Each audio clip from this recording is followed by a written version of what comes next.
আসসালামু আলাইকুম। বলেন সবাই গুড ইভিনিং। Good evening. আমার তো এখানে দেখা যাচ্ছে কোরিয়ান ছাত্র এবং ইংরেজি ছাত্রী সবাই আছেন।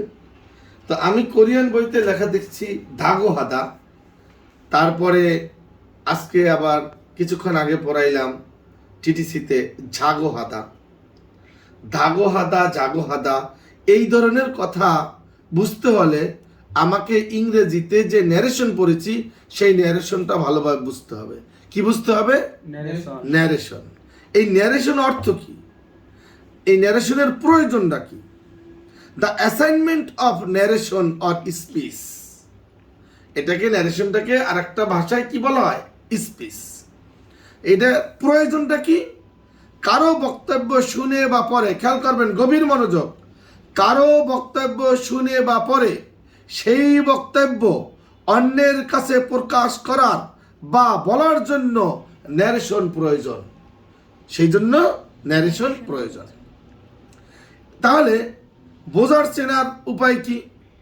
কারো বক্তব্য শুনে বা পরে সেই বক্তব্য অন্যের কাছে প্রকাশ করার পদ্ধতি কি ন্যারেশন বলে। এটা দুই প্রকার, ডাইরেক্ট ন্যারেশন আর ইনডাইরেক্ট ন্যারেশন।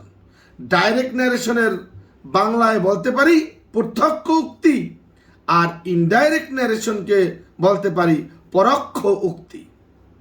ডাইরেক্ট ন্যারেশন প্রত্যক্ষ উক্তি, বক্তার বক্তব্য শুনে বা পরে সেই বক্তব্য সরাসরি বা হুবহু অন্যের কাছে প্রকাশ করাকে বা এই পদ্ধতিকে ডাইরেক্ট ন্যারেশন বা প্রত্যক্ষ উক্তি বলে। এই পদ্ধতিকে কি বলে? ডাইরেক্ট ন্যারেশন বা বলেন কি বলে? প্রত্যক্ষ উক্তি। যেমন একটা উদাহরণ দেই, রাজু স্যার বলেছিল আমি টিটিসিতে যাই। রাজু স্যার বলেছিল আমি ইউনিভার্সিটিতে যাই। জান্নাত তাসনিম রাজ বলেছিল আমি কালেক্টরেট ইংলিশ স্কুলে যাই। তাহলে রাজু স্যার, এখন ইংলিশটা কি হবে?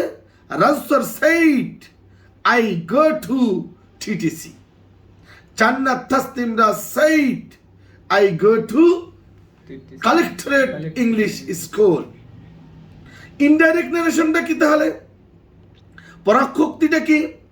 বক্তার বক্তব্য শুনে বা পরে সেই বক্তব্য, যে কথাটা বলছে সেই বক্তব্যটা পরোক্ষভাবে বা নিজের ভাষায় অন্যের কাছে প্রকাশ করার পদ্ধতিকে ইনডাইরেক্ট ন্যারেশন বলে বা পরোক্ষ উক্তি বলে। যেমন রাজু স্যার বলেছিল সে কলেজে গিয়েছিল। Raju sir said that he went to college, he went to TTC, he went to university.